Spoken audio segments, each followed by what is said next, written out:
So we can hear the Doepfer poly system jamming along with the Krellberg in the background, and I'm just going to give a quick explanation of how it is that it works. So I needed some way to be able to send gate signals to the Doepfer poly system, since I wasn't able to send MIDI signals to it. I didn't really want to be decoding what's happening in the Krellberg patch into MIDI and then sending that on to the Doepfer MIDI to CV interface. So I came up with kind of a clever way to do it. I'm using a Triggerman sequencer, and if you can see, I'm on channel 1 here, and what I've done is I've set up overlapping strings of gates, and the Triggerman lets me set each step of its trigger outputs to a full gate. So if I have 4 of them beside each other like I do here, that's one big long gate, and then the next one down, if you can get to it, is the same thing, but it's moved over by 2 gates, so it overlaps by 2 gates, and so on, and so on. And then it just wraps around. And then farther down, I've got sets of individual triggers that coincide with the start of each of those gates, and I only need 2 of those, and they've got 2 triggers. So the output of the 4 gates that are on the top of the Triggerman head all the way down these wires, and they head all the way over to the little rack that has the Doepfer polysynth in it.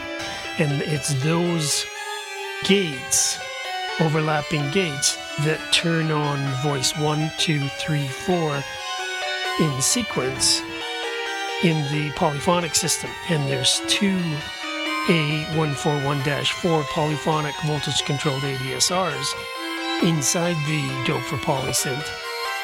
And so both of those are being controlled by these gates. Then what I do is I take the triggers from the Triggerman and I'm headed the other way, and let's go see where they go.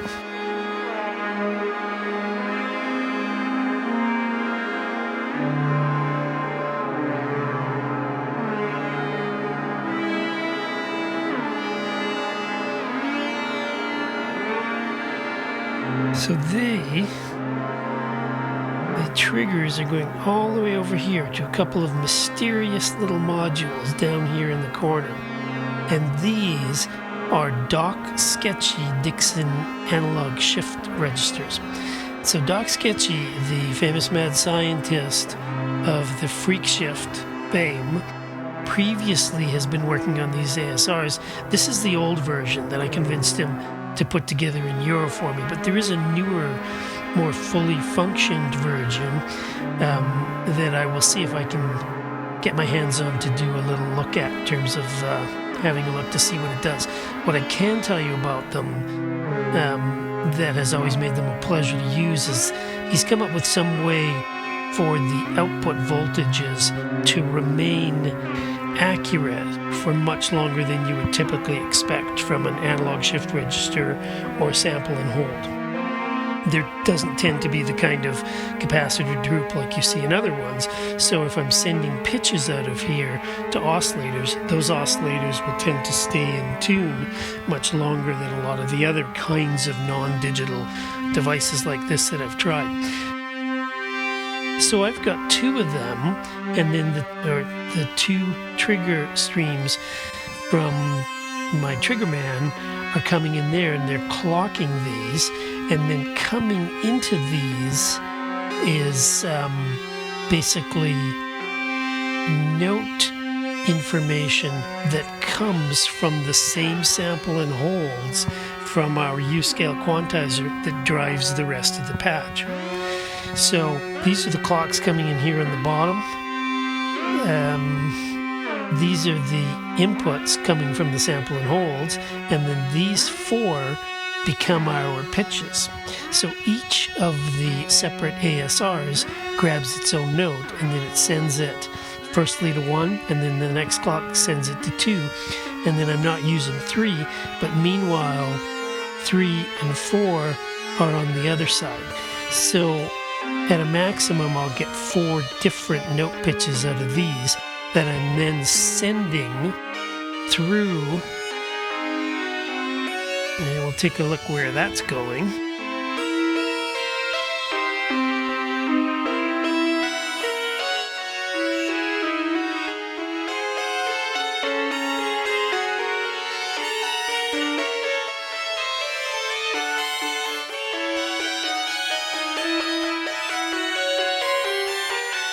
And then I am then sending the output, the 4 outputs from the ASR, and they are headed into an A-129/3 slew limiter designed for the original Doepfer vocoder system.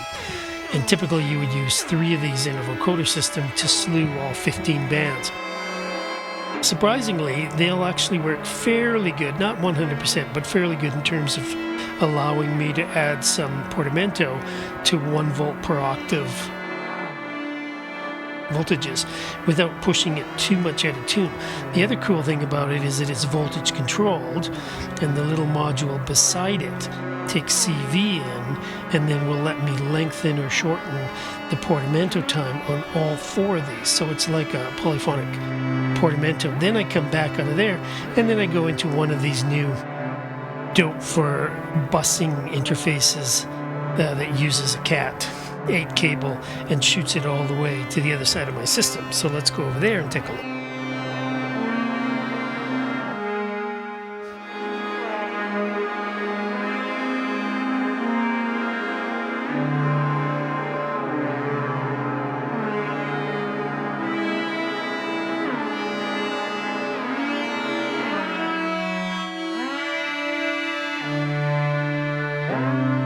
Well, I hope you've enjoyed our look into patching the PolyKrell. So far, we are very slowly getting to the end of this whole big experiment on documenting the largest patch ever. Please like and subscribe, and please consider joining my Patreon or sending me a tip through Patreon as a one-time dealy wheel. It helps me make more videos and helps me to make more music. I appreciate all your interest, and it's great to hear that people have managed to patch along learning things as they go. Thanks so much, and we'll see you next time.